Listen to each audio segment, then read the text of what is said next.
going to be making rough puff pastry.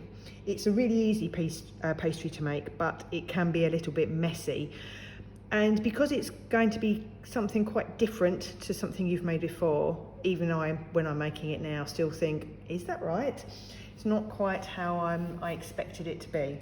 So just to warn you, it is a really messy pastry, but it's nice and easy to make.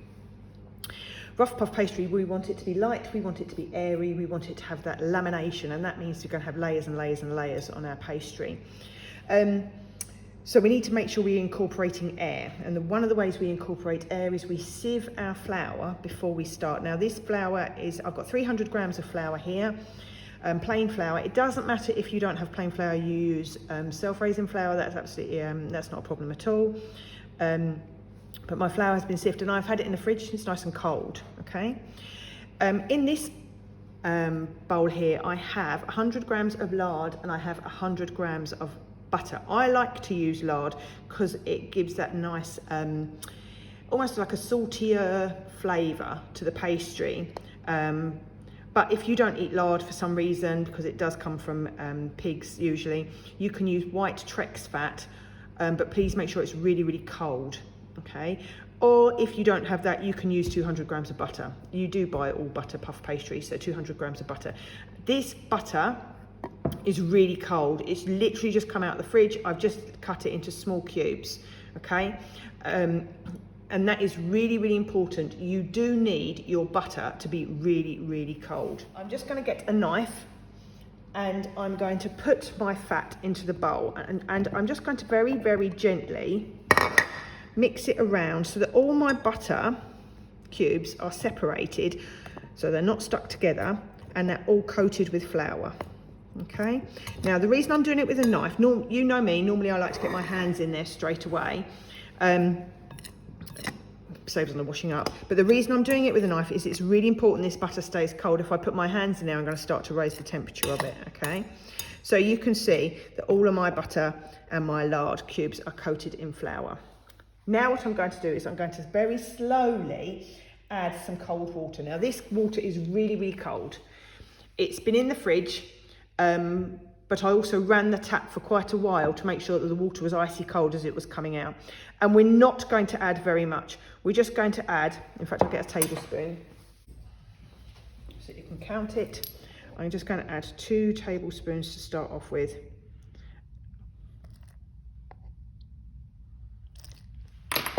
And then I'm going to mix that together with the knife again.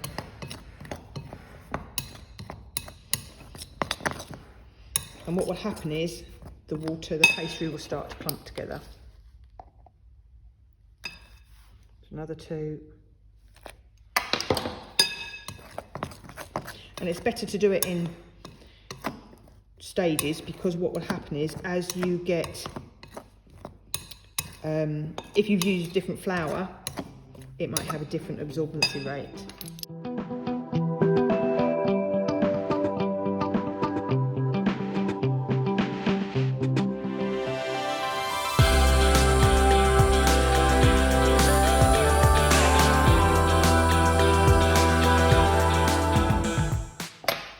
I think that's 7 or 10 anyway. Right, now it's starting to really clump together. So what I'm going to do now is I am now going to get my hands in there. But I'm not going to do anything apart from just to squash it together. Okay? It might be that I need a little bit more water. I'm just going to put one more in there.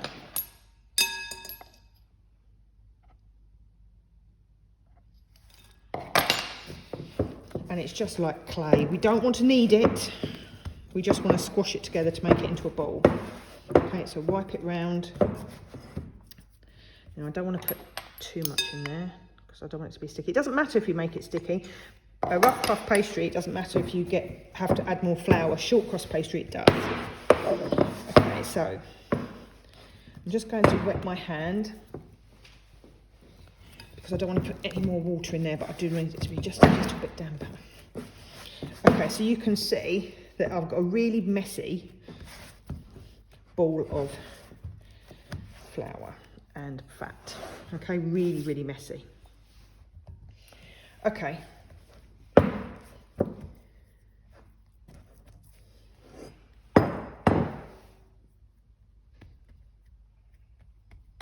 So what I'm going to do now is, I'm just making sure I've got all the bits. I'm not kneading it, I'm literally just grabbing all the bits of flour. What I'm going to do now is I'm going to put that in the fridge for about 15 minutes, just because you might be able to see the butter started to go a little bit soft there. And we want our butter to be really hard in cling film or parchment paper.